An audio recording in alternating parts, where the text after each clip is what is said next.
Hi, my name is Evangelline DuBois. Welcome to my channel. I'm author of the first book on how to do professional domination, How to Be a Dom, The Practical Guide to Becoming a Professional Dominatrix. That's me.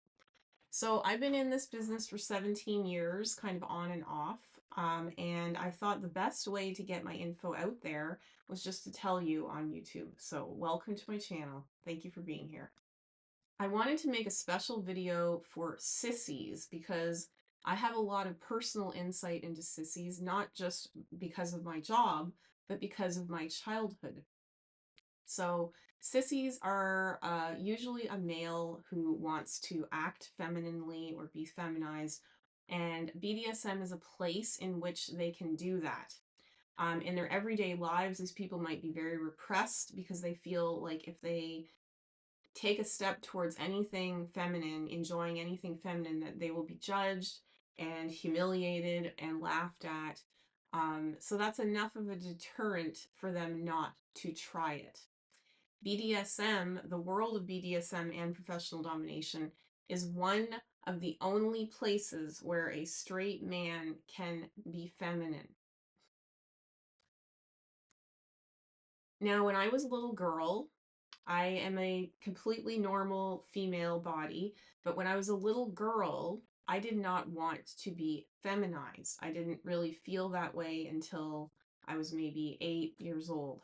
So there was a period of my life where I literally would call myself different names, around age 4, 5, 6, especially.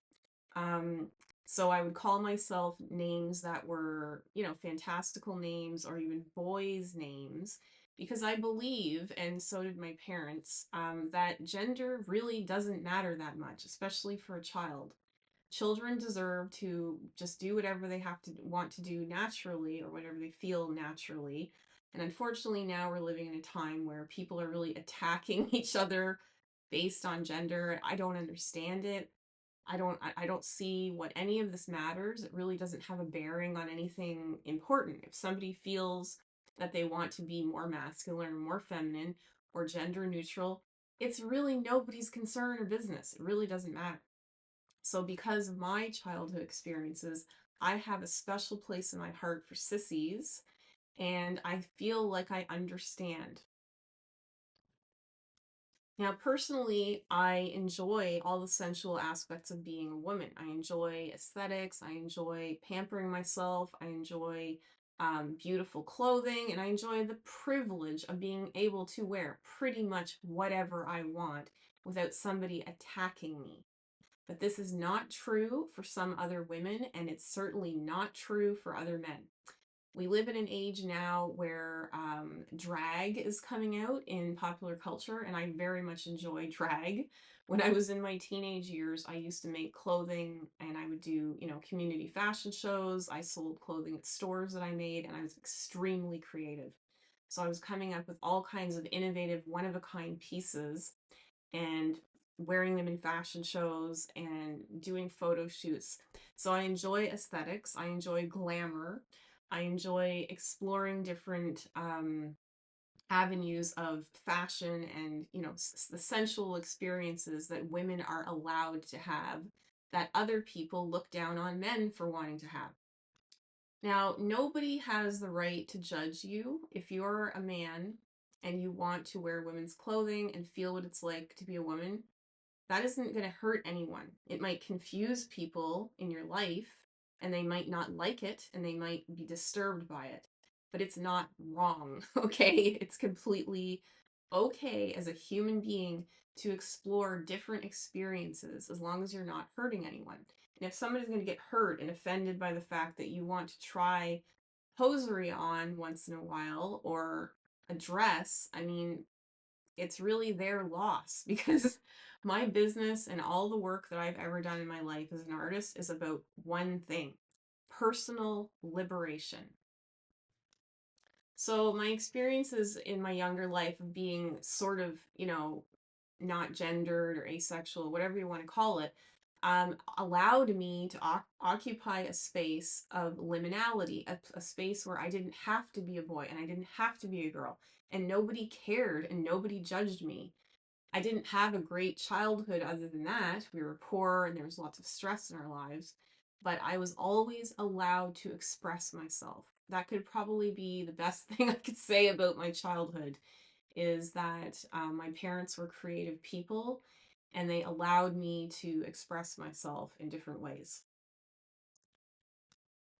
Now, if you're a little boy and you want to try on your mom's shoes, chances are your dad's not going to like it. Chances are people are going to make fun of you. And chances are your life growing up is going to be harder than men and boys who don't do these things. It also creates a situation where it becomes taboo and therefore it becomes even more delicious because you have limited time and experience or opportunity to actually enjoy the feeling of, trying high heels on, looking at Britney and trying to dance like her and Madonna and Cher and all these amazing icons. Um, you also don't have to be gay to be a sissy. You don't even have to like women in a sexual way. A lot of men just admire the sensuality that women are allowed to have, the beauty of their bodies, glamour, fabric like leather and lace, and all these things that men, aren't really allowed to engage with the same way that women are. That says a lot about our society, doesn't it? We think we have freedom, but do we? Do we have freedom when a man can't wear a bra for fun? It's pretty stupid. So I like to open up a space for sissies and people that, cross dressers, because often they feel very trapped and lonely and they don't have anyone to play with. And it's just not right. So in my business, in my practice, in my home, I invite these clients in to, if they don't have a bag of stuff of their own that they have to hide, usually that's what crossdressers do. They have some stuff that they have to hide. They don't often have people that they can dress up in front of and, be this character that they want to be, this aspect of themselves that they want to be. So I invite them into my space where they are fully allowed to explore. Now, humiliation is used to push them into it because a lot of them are not going to be comfortable just coming in and me feminizing them and them acting like a woman, okay?